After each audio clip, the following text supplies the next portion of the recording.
Health problems వచ్చినప్పుడు మనం ఎప్పుడైనా డాక్టర్స్ దగ్గరికి వెళ్ళినప్పుడు మీరు అబ్జర్వ్ చేశారా, డాక్టర్స్ ఎప్పుడు ఫస్ట్ ఐని టచ్ చేసి ఐ ఎలా ఉందో చూస్తారు. సో హెల్త్కిను ఐకి ఏంటి రిలేషన్ అంటే, సో ఇప్పుడు మనకి సపోజ్ ఫీవర్ వచ్చింది అనుకోండి, ఫీవర్ చాలా కండిషన్స్లో వస్తుంది కదా, మనకి ఐ చూసినప్పుడు ఏమవుతుందంటే ఐ ఎల్లో కలర్ అయింది అనుకోండి అంటే జాండీస్ అని అర్థం. జాండీస్ అంటే లివర్ ప్రాబ్లమ్ అని అర్థం. అదే మనం అనీమిక్గా పేల్గా ఉన్నాం అనుకోండి అంటే హీమోగ్లోబిన్ తక్కువ ఉంది, అనీమియా అని డయాగ్నోస్ చేసేవారు. సో అదే కాకుండా వాళ్ళకి సిస్టమిక్ డిసీజెస్ బీపీ కానీ షుగర్ ఉన్నప్పుడు కూడా కంటిలో రెటినా అనేది డ్యామేజ్ అవుతుంది.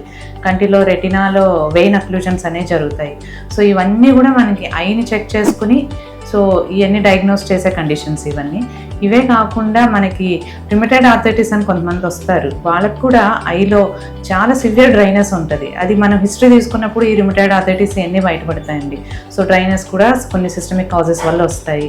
ఇవే కాకుండా కొంతమంది కళ్ళు చూసారా బయటికి ఇలా పాపప్ అవుట్ అయి ఉంటాయి, ప్రాప్టోసిస్ అని అంటాము. ఈ పర్టికులర్ కండిషన్ ఎక్కువగా థైరాయిడ్ పేషెంట్స్లో వస్తుంది. సో థైరాయిడ్ కూడా మనం ఐ బట్టి డయాగ్నోస్ చేసుకోవచ్చు. ఇవే కాకుండా చాలా connective tissue disorders, auto immune disorders, ఇవన్నీ కూడా మనం ఐని చూసి డయాగ్నోస్ చేసే కండిషన్స్ చాలా ఉంటాయి. సో ఏ చిన్న ప్రాబ్లం హెల్త్ ఇష్యూ వచ్చినా కానీ కంపల్సరీ ఐ చెకప్ అనేది మస్ట్ అండి.